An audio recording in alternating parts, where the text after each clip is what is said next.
এই টাইমটা হচ্ছে না গরম না শীত, আর এই টাইমটাতে বেশ সুন্দর সুন্দর কাঁচা কাঁচা কুমড়ো পাওয়া যায়। এই কুমড়ো দিয়ে পোস্ত খেতে হ্যাপি লাগে, তার সঙ্গে আবার সজনে ডাঁটা, মানে কি বলবো, একদম জমে যায়। নমস্কার, আমি প্রিয়াঙ্কা সোম ক্রিয়েশনে আপনাদের সকলকে স্বাগত জানাই। পোস্ত তো আমরা অনেকেই অনেক রকমভাবে বানিয়ে খাই, কিন্তু আজকে যে পোস্তটা আমি আপনাদের সঙ্গে শেয়ার করব সেটা কি আপনারা আগে কখনো খেয়েছেন? যদি খেয়ে থাকেন তাহলে অবশ্যই কমেন্ট করে জানাবেন। আর আমরা তো জানি কুমড়ো আমাদের স্বাস্থ্যের পক্ষে কতটা উপকারী। কুমড়ো আমাদের হাই ব্লাড প্রেশার নিয়ন্ত্রণ করতে সাহায্য করে। তো দেখো, এই যে এরকম একটা কাঁচা কুমড়ো নিয়ে নিয়েছি আমি, একদম কুমড়োটা টাটকা, মাঠের একদম টাটকা তাজা কুমড়ো। একদম এই কুমড়োগুলোকে খোসাটাকে ছাড়িয়ে নিয়ে এইরকম ছোট্ট ছোট্ট টুকরো করে কেটে নিয়েছি। আর ভিডিওটি অবশ্যই স্কিপ করে দেখবে না, পুরো ভিডিওটি দেখার অনুরোধ রইল। তার সঙ্গে নিয়ে নিয়েছি সজনে ডাঁটা। ব্যাস, এবার আমি ডাঁটাগুলোকে কেটে নেবো। আর ডাঁটাটা না সত্যি অনেকটাই কচি আছে, আর এইরকম ডাঁটা খেতেই কিন্তু বেশ ভালো লাগে। ডাঁটাগুলো একটু মোটা হয়ে গেলে কিন্তু একটু তেতো তেতো লাগে, ভালো লাগে না। তো এই যে ডাঁটাগুলোকে আমি ছাড়িয়ে নিচ্ছি। ডাঁটা নিশ্চয়ই সবাই ছাড়াতে জানেন। ডাঁটাগুলোকে যে ওপরে খোসাটা থাকে সেটাকে ছাড়িয়ে নিতে হয়, আর যদি না জানেন তো দেখে নেন, এইভাবে ডাঁটাটাকে ছাড়িয়ে নিতে হবে। আমার চ্যানেলে নতুন কোনো বন্ধু হয়ে থাকলে অবশ্যই চ্যানেলটিকে সাবস্ক্রাইব করে পাশে থাকা বেল আইকনটি প্রেস করুন, যাতে আমার দেওয়া রেসিপির নোটিফিকেশান সর্বপ্রথম আপনার কাছেই পৌঁছায়।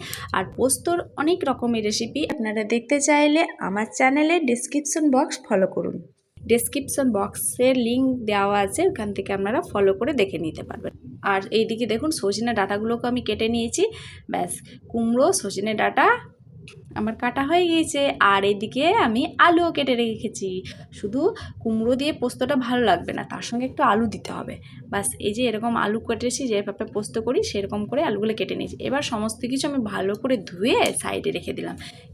গ্যাসের ফ্লেমটা অন করে বসিয়ে দিলাম একটা কড়াইটাকে যেভাবে গরম করে নিই সেভাবে ভালো করে গরম করে নিতে হবে, একদম ধোঁয়াটা গরম। কড়াই কিন্তু আমার গরম হয়ে গিয়েছে। আর এর মধ্যে আমি কি দেব? বড়ি। পোস্ততে বড়ি দেবো না তাই কখনো হয়? আর কুমড়ো পোস্ততে তো বিশেষ করে বড়ি লাগবে। বড়ির যে একটা ফ্লেভার এই কুমড়ো পোস্ততে বেশ ভালো লাগে। আর ফোড়ন হিসেবে দিলাম গোটা জিরে। বাস, এইগুলো সমস্ত কিছু আমি কিন্তু ভালো করে একদম লাল করে ভেজে নেবো বড়িটা। আর বড়িটাকে যত লাল করে ভাজা হবে বড়ির থেকে ফ্লেভারটা ততই বেশি বের হবে। বড়ি কিন্তু কাঁচা কাঁচা থাকলে ভালো লাগে না, তাই বড়িটাকে একদম লাল করে ভেজে নিতে হবে।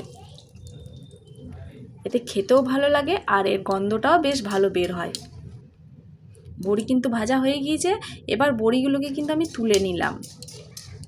আর ওই একই তেলের মধ্যে আমি প্রথমে আলুগুলোকে দিয়ে ভেজে নেব, কারণ আলুগুলো ভাজতে একটু সময় লাগবে। আর কুমড়োটা যেহেতু অনেকটাই নরম হয়, তাড়াতাড়ির মধ্যে গলে যায়। আর কুমড়ো পোস্ততে কুমড়োটা একদম ঘ্যাঁট হয়ে গেলে হবে না, কুমড়োটা যেন একটু গোটা গোটা থাকে।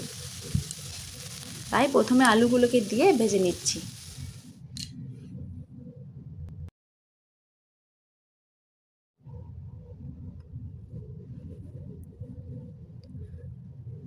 আলুগুলো আমার মোটামুটি 40 থেকে 50% ভাজা হয়ে গিয়েছে। এবার কিন্তু আমি ডাঁটা কুমড়ো সমস্ত কিছু একসঙ্গে দিয়ে দিলাম। এবার দিয়ে দিলাম লবণ। লবণ দিলে তাড়াতাড়ির মধ্যে সেদ্ধ হয়ে যাবে। বাস, লবণ দিয়ে একটু নাড়াচাড়া করে নেব।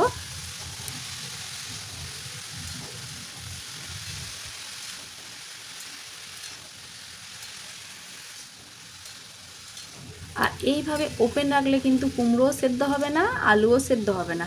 তাই এটাকে কি করতে হবে না, থালা ঢাকা দিয়ে দিয়ে এটাকে সেদ্ধ করে নিতে হবে বা কষিয়ে নিতে হবে।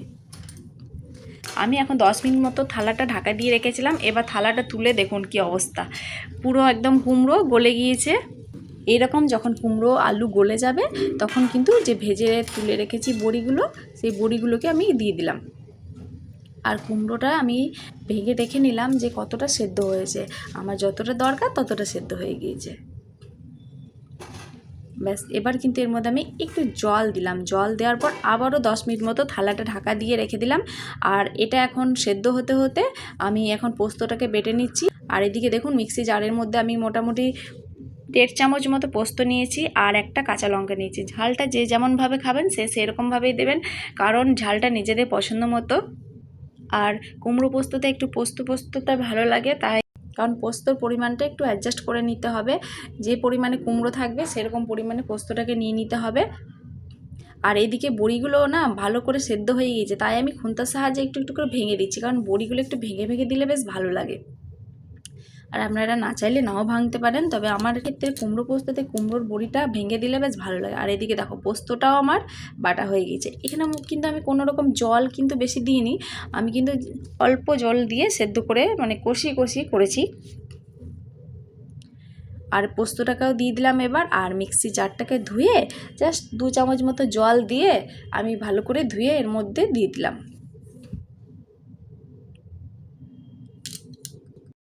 আর এখান থেকে এত সুন্দর একটা গন্ধ বেরোচ্ছে, যখনই কুমড়োর মধ্যে পোস্তটা পড়লো দারুণ লাগছে, দারুণ। তো মিক্সি জারের মধ্যে আরেকটু পোস্ত লেগেছিলো, তাই আমি এটাকে ভালো করে ধুয়ে দিয়ে দিলাম। আর আপনারা তো জানেন পোস্তর যা দাম, নষ্ট করতে সত্যি মায়া লাগে, তাই আমি কোনো জিনিস নষ্ট করি না, সব দিয়ে দিলাম। আর এইদিকে দেখো এরকম মাখো মাখো হবে, কিন্তু গ্যাসের ফ্লেমটা কিন্তু একদম লোতে রেখে আমি এটাকে মাখিয়ে নিলাম, এটাকে নাড়াচাড়া করে নিলাম। আর এদিকে দেখুন পোস্ত দেওয়ার পর কিন্তু আমি এটাকে আর ফোটাই না, কারণ পোস্তর কাঁচা গন্ধটা আমার খুবই ভালো লাগে। আবার অনেকের পছন্দ হয় না, যারা পোস্তর কাঁচা গন্ধটা পছন্দ করতে পারেন না বা নিতে পারেন না, তারা কিন্তু একটু ফুটিয়ে নেবেন। তবে আমার কিন্তু এটা একদম রেডি। ব্যাস এবার কিন্তু একটা বাটির মধ্যে নামিয়ে নেব। ব্যাস গরম গরম ভাতের সঙ্গে এই কুমড়ো পোস্ত খেতে যা লাগে, তাও কাঁচা কুমড়ো একদম টাটকা টাটকা তাজা তাজা। তো আপনারা অবশ্যই বাড়িতে বানিয়ে নিন, আর কমেন্ট করে জানাবেন কেমন লেগেছে আপনাদের।